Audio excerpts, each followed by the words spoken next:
Round 3 of the candidates tournament took place today here in London, and the event is really catching fire. 3 out of the 4 games ended decisively, and I'm going to concentrate on 2 of those games. First of all, Ivanchuk against Aronian. This was a dramatic encounter. Ivanchuk had the white pieces. Now this is a Trompowsky opening, favourite of a lot of English players, but this quickly transposed into a so-called torre attack. Let's just reach, well, we've reached a very standard position here actually. This is quite a popular variation in club chess because white is able to simply bring out his pieces very, very easily without worrying about prepared variations. You can see this very solid pawn center, and it's very hard for black to do anything about that. You can't trick white in any way. That said, it's solid, but it's perhaps not so testing. A typical continuation here would be castles, and let's say like this. But I mean, black. The reason this isn't played very often at the highest levels is that it doesn't really challenge black in any way. It's not very testing. That said, Ivanchuk played a really aggressive continuation here. Instead of castling, he took the knight on f6. Well, the reasoning behind this is that it knocks out one of black's defenders on the king, and then played h4. So what he's doing with this is trying to introduce the rook on h1 into the attack instead of castling.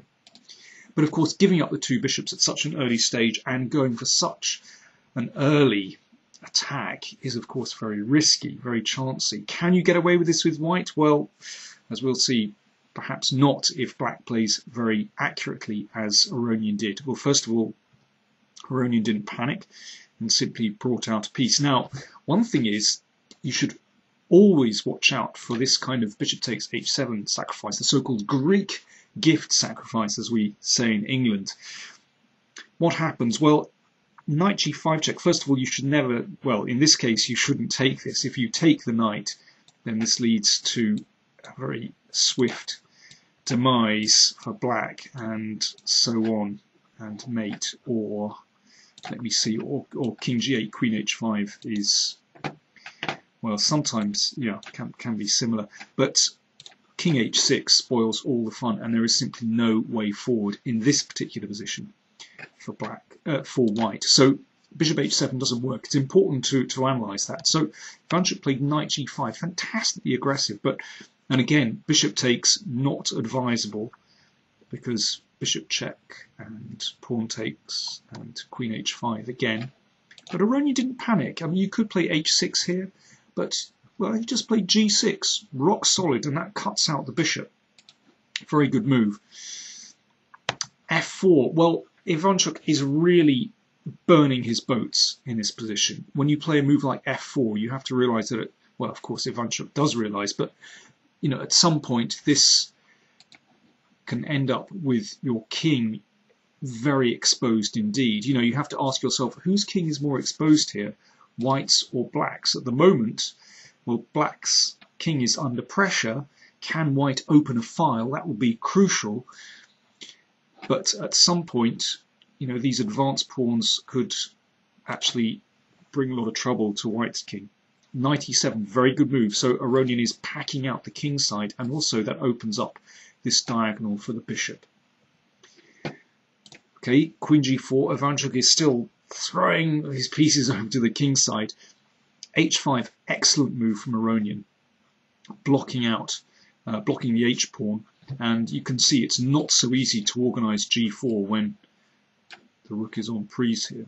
Okay, Aronian takes, and now I really like his next move. Okay, how do you gain counterplay here for black? White does have a pretty straightforward plan. He would like to move the rook, play g4, and hopefully open some files.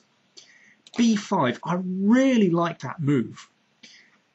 The best way to counter, they say the best form of defense is attack. And so Aronian is trying to shift play to the other side of the board. If the pawn is taken, then queen b6, and well, maybe not queen b2 that allows a rook b1, but simply bishop d5. I really like this move. So now queen takes is possible without fearing this move.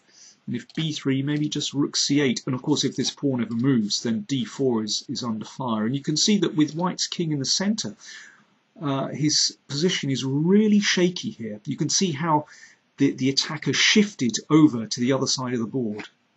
So understandably, Ivanchuk didn't want to take this and played a3. But queen b6, and now the queen has entered the game. So very nice maneuvering. And you know, often bishop takes d4 is an idea in this position when the king is in the middle.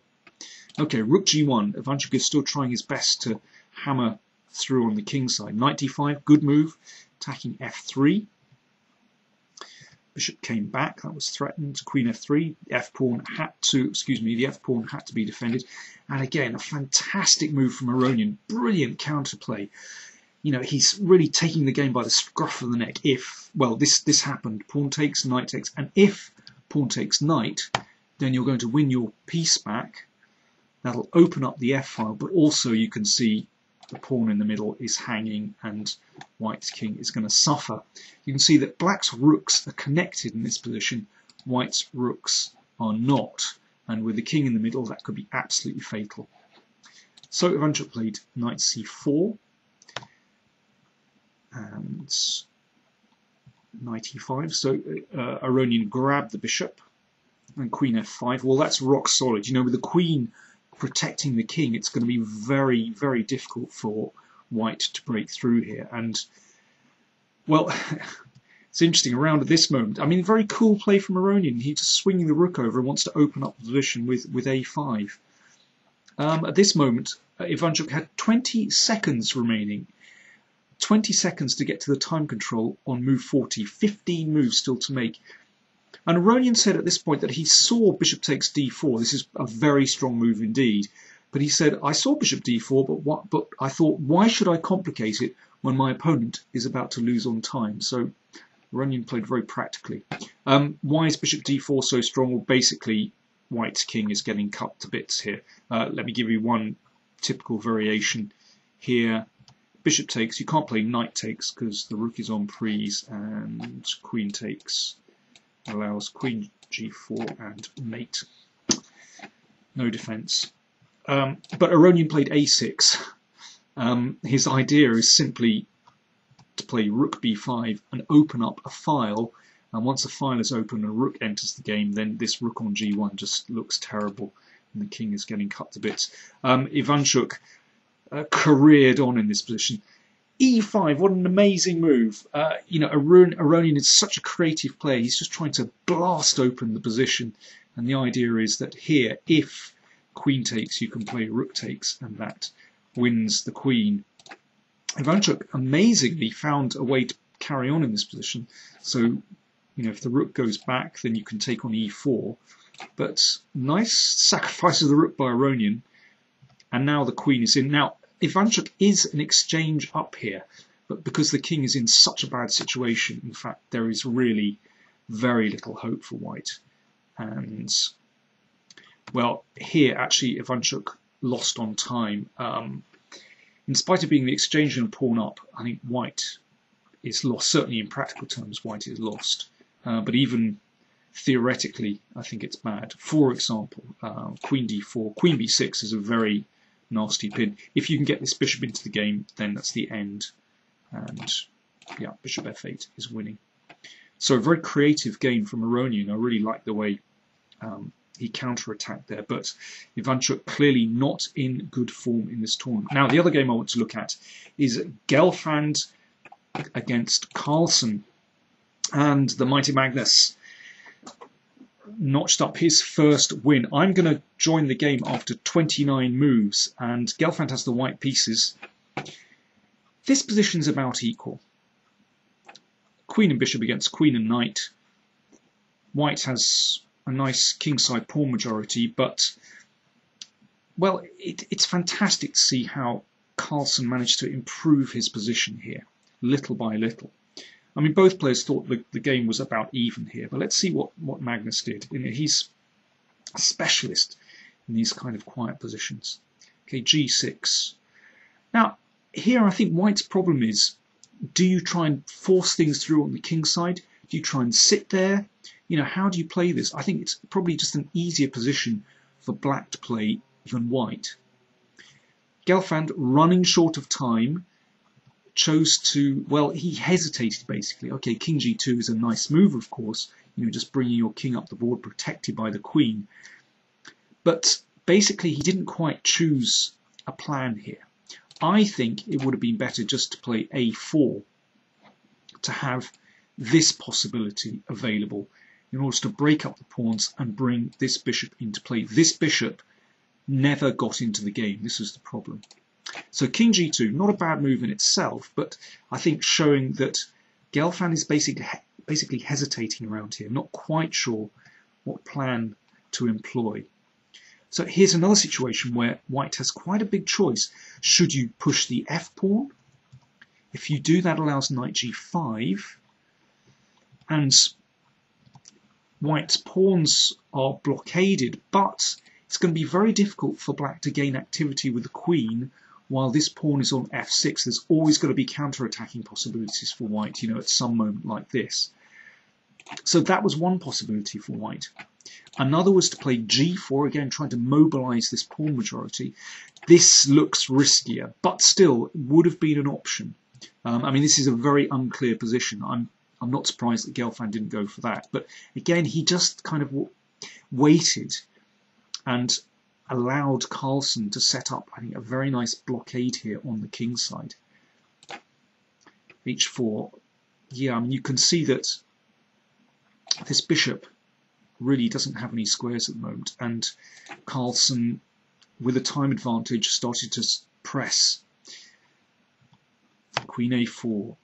Okay, the queen came back. So really white hasn't done much with this position, and now Carlsen starts to motor with his majority on the queen side. This is obviously a threat. So Gelfand realised this is the time to press forward, and things become a little bit unclear now. And this next move surprised Gelfand. It's clearly a very strong move. He'd only considered b4, but both players realised that this would lead to a draw straight away. There's a very nice move here. Bishop c5 check. And this forces a draw by perpetual check. For example, here, and the king simply can't escape all the checks. But a5 is very cunning because, of course, it keeps the queen in play, so it doesn't allow tricks like this. And now, well, you know, last move of the time control at move 40, and both players thought after the game that queen h5 was a better move, keeping the queen active, and they thought it should be a draw. You know, white has enough activity here, pushing the pawn and threatening to hassle the king. But Gelfand said it was too complicated, I couldn't work it out. He said, well, I thought just pushing the h-pawn would be good enough. But now he's in big trouble. The funny thing is that actually the advanced h-pawn to some degree protects black's king. If you look in this position, after check, the king just comes here. You still can't get this bishop into play because the knight dominates the bishop. And now there's nothing to do. After the check, queen d8, you know, you can play queen b7, but simply queen d3 activates the queen, hassles the bishop on e3, prepares to push the pawn. Very nasty indeed. White should do this, but it's not an easy position to defend. Instead, Gelfand exchanged queens, but he'd miscalculated, and he's now lost. The point is that the king cannot approach these pawns. It can't get any closer to the pawns. You can see that the knight shuts it out. And in this position, white is utterly lost. Let's just see what happens if king takes. Of course, the pawn goes home. So it just shows that the king can't approach. And now what black does is just bring his king up the board to blockade these pawns, and only then pushes the pawns. And well, in this position, Gelfand resigned. Well, you have to take the pawn, you have to sacrifice your bishop, and now the knight just comes back and picks up all these pawns. And okay, this is just a very, very simple win for black. Typical Carlsen. You know, he has the strength, the stamina to play these very long games and play so accurately, playing very quickly, putting all the pressure on his opponent.